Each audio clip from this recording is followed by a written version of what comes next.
For the American people, my family, my fellows, my sons to come, I carry arms.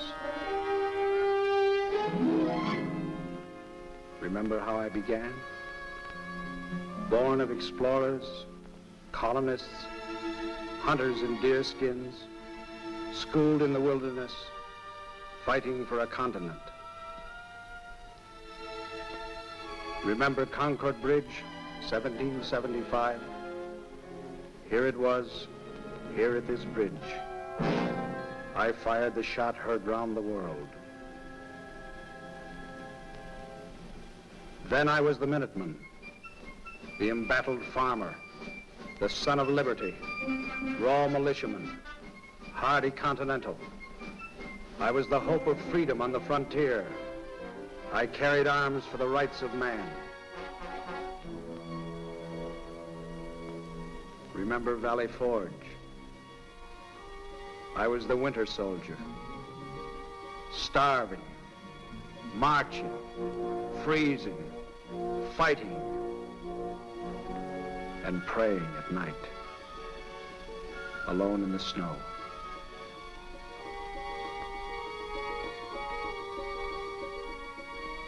I planted the flag of 13 stars at the Mississippi, at the Great Lakes.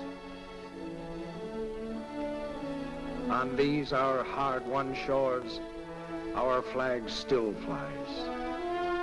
And again, here at Yorktown, I was in the splendid ranks when we won our freedom and our continent. I fought the revolution.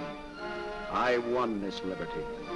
Look at my battlefields: Bunker Hill, Ticonderoga, Niagara, Lake Champlain, Manhattan, Trenton and Monmouth, Kings Mountain and Cowpens, Yorktown.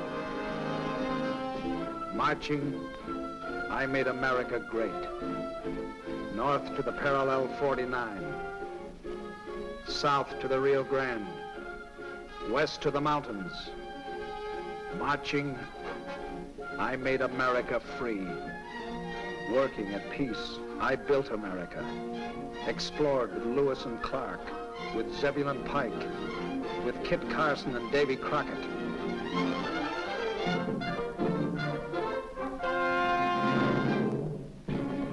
(1860), 1865, I was the blue, I was the gray.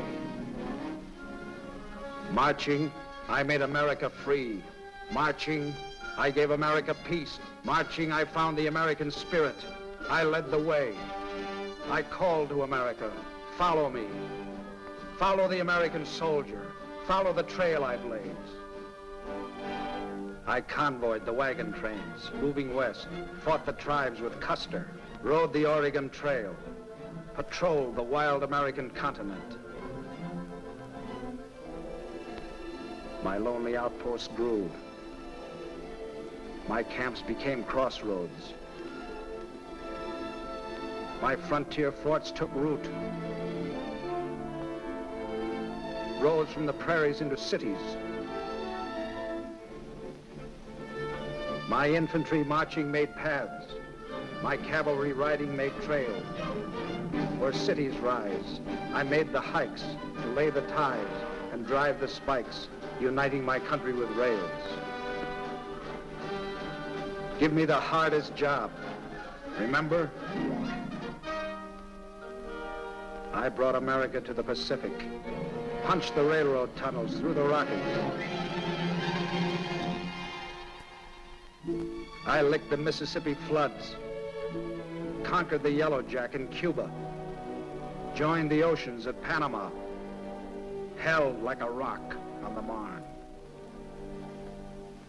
I am the American soldier, pioneer, Samaritan, vanguard. Wherever I was needed, whenever I was called, I stood and delivered. I came through. I was America on the march.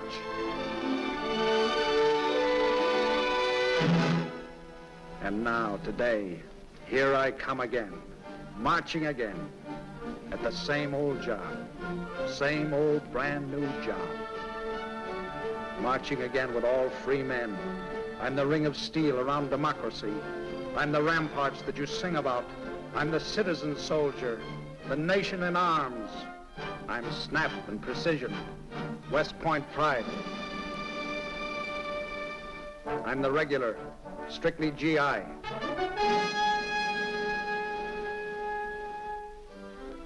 I'm the rookie, maid soldier. I'm up from the ranks. Hell for leather, right on the line, straight from the eye. I'm the rifleman, cannoneer, trooper, skier, engineer, gunner, scout, marksman, driver, signalman, sentry, mechanic, flyer.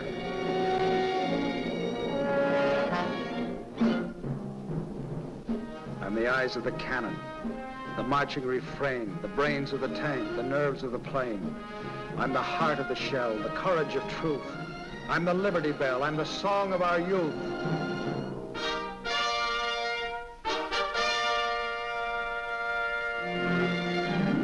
I'm the fighting men at every outpost, from Alaska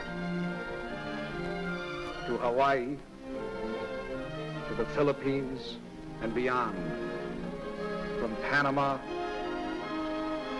to Puerto Rico to Iceland and beyond.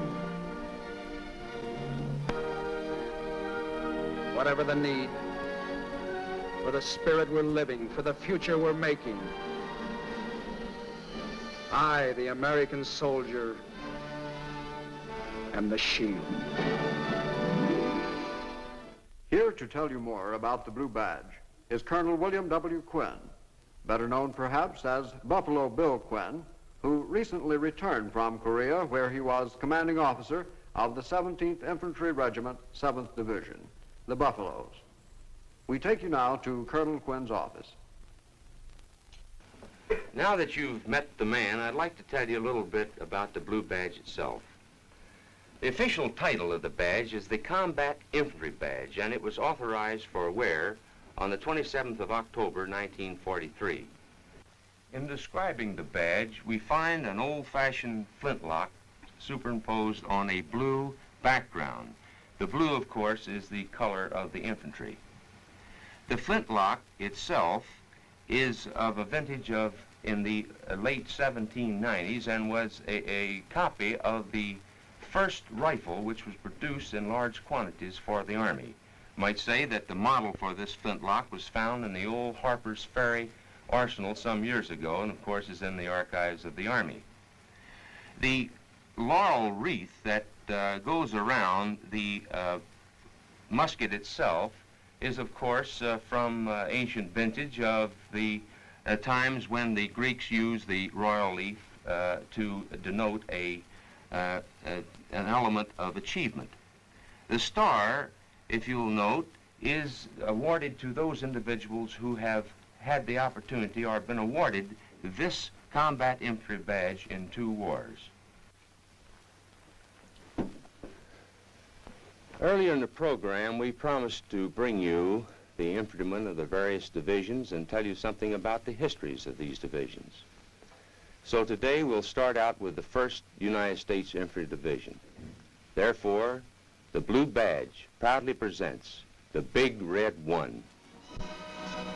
This is the story of the 1st Infantry Division, the Red One, whose fighting men saw the war through from D-Day North Africa to VE Day Germany. Those combat boots, polished now for occupation duty, slogged through 8 campaigns and 3 amphibious landings. But units of the 1st fought as far back as the Revolution to preserve the Union in the Civil War. Were first in combat in World War I, when those units were combined into a regular Army division. Then in 41, there came from all walks of life a new generation of recruits.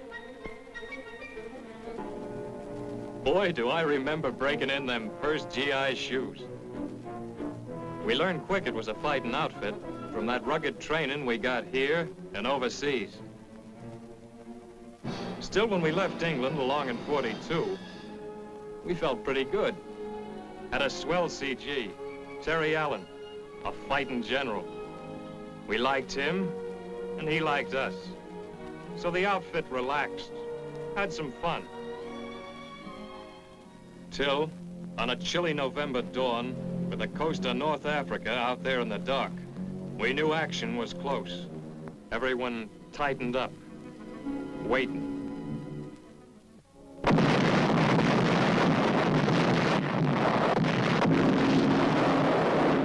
I don't know which was colder, the water or the feeling in my stomach when they opened up on us.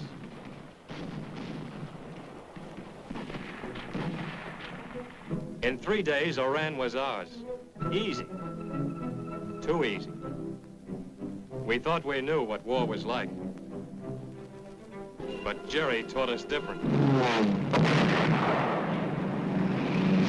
With dive bombers, tanks, those dirty 88s.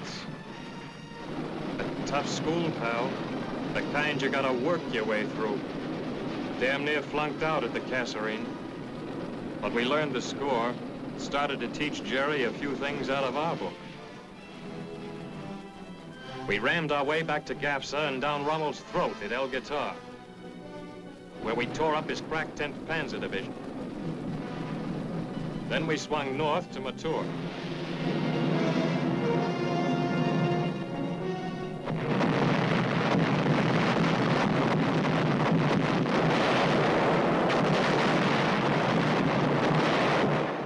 Nightmare war. Ernie Pyle told about it. Drenching artillery, hidden mines, walls of machine gun fire. Meanwhile, Montgomery's 8th Army cracked the Mareth line. When we shook hands with his patrols, it was over the corpse of Rommel's army. After Tunisia, the crazy rumor got around that we were going to load on boats for home. We loaded on boats, all right, but for Sicily, which, believe me, was no place like home. This time, the beachhead was plenty rough. But after we broke through, the Red One moved fast. Took 18 towns in 37 days. But to take it, we had to stop and slug it out in the mountains all along the way. Like Troina. Pretty mountain town. But after 21, yeah, 21 Jerry counterattacks, it looked like this. We won all right, but we paid. After Troina, they sent us back to England. Our new CG, General Hubner, put us through the jumps again. We practiced for another beachhead, but this one we knew was going to be the payoff. The biggest show of all.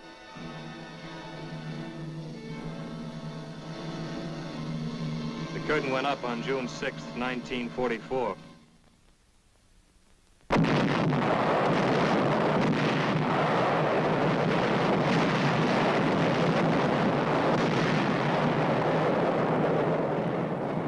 I never think of Omaha as a big town in Nebraska, not anymore. To me, it's a piece of beach in Normandy that was hell. We were getting crowd artillery, mortar, and machine gun fire like rain, without even an umbrella for protection. We came close to being rained out, all right. But when Colonel Taylor of the 16th yelled, "Get the hell off the beach," we got the hell off and ran smack into hedgerow country where the crowd set up the fields like forts, using the hedgerows for walls. It's like a Chinese puzzle out of hell. We'd clean up one field only to find out the next was loaded with Jerry. Had to keep digging all the time for cover from 88s and mortars, because if you didn't... Still in a week's time, we dug, shot, and plowed our way to Calmont.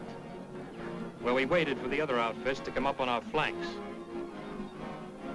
The French were tickled to see the supermen getting licked by plain American doughy, who were human beings, too. We got a chance to clean up and tell the folks back home how we were doing. It had to be a short note, though, because a big blow-up was brewing. It came on July 25th, when it seemed the whole damn Air Corps got in on a big bust around some low.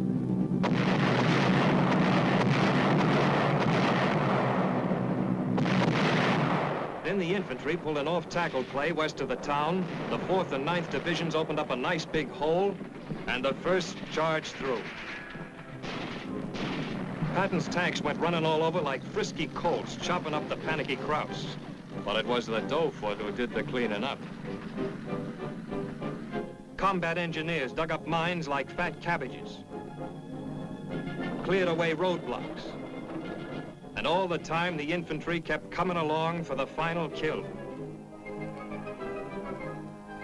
It was slugging and slogging, shoot and march, grab a nap when you could, eat while you hiked, C rations, Ks, and a lot of dust. That's what the school books call victorious pursuit, eating dust. Even when they put you on trucks, you ate dust. It was a hell of a way to see La Belle France, but we sure covered ground. From Coutances in a month, we drove a right-of-way clear across France.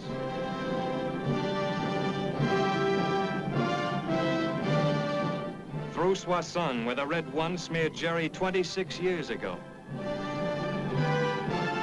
We rolled across the Belgian border, bagged 17,000 Heinies in a 3-day scrap around Mons, and kept scooping them up all the way to the Siegfried line. We cracked it in 3 days, drove a claim into Hitler's backyard around Aachen. It looked like the final round was coming up. We did some preparing.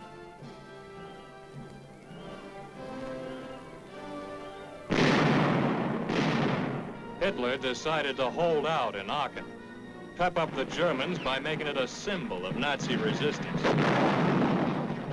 Gave them a slogan, too. You were fighting for the honor of the National Socialist German Army, he said.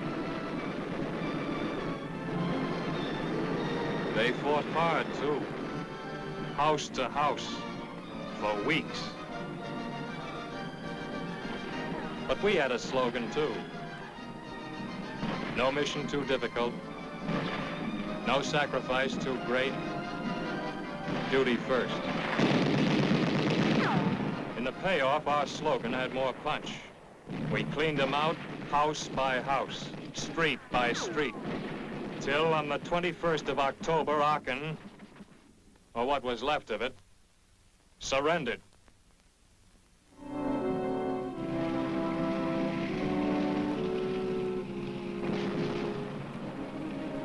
But we hadn't seen the worst yet.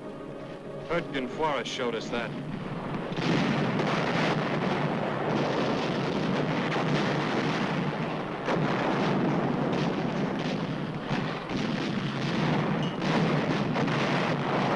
If tree burst didn't get you, the weather did. Yeah, Hurtgen really trimmed down the outfit. But we cleaned out Jerry. Then General Andrus, our new CG, pulled us out for our first rest in 6 months. We couldn't believe it. Even when we got back to Verviers in Belgium, we knew it was too good to last. Well, it didn't. Hitler shot the works with one last gamble in the Ardennes. And back in the line we went to hold the northern shoulder of the Bulge. It was an old story for the Red One. Mean weather, Jerry beating his brains out attacking. Then us counterattacking for keeps.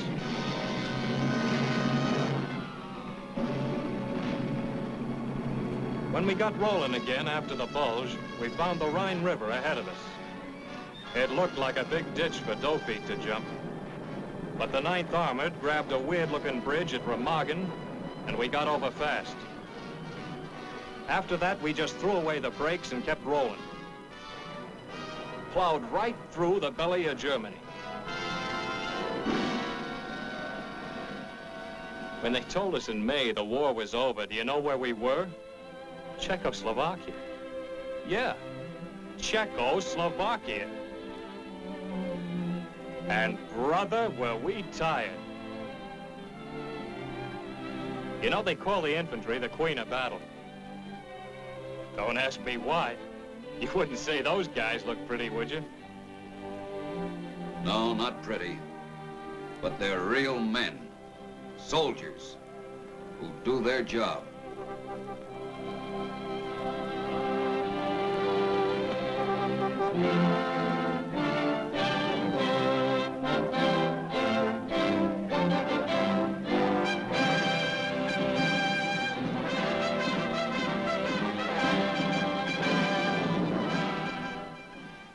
I'm sure what you've just seen has brought back a lot of old memories to many of you. I'm also certain that those of you that serve with the 1st Division are very proud of that service. As before, we want to tell you that the series is a tribute to those of you who served as riflemen and also those who are yet to serve. We want all to know that the wearer of the blue badge, what he has done and what he is doing today, particularly in Korea.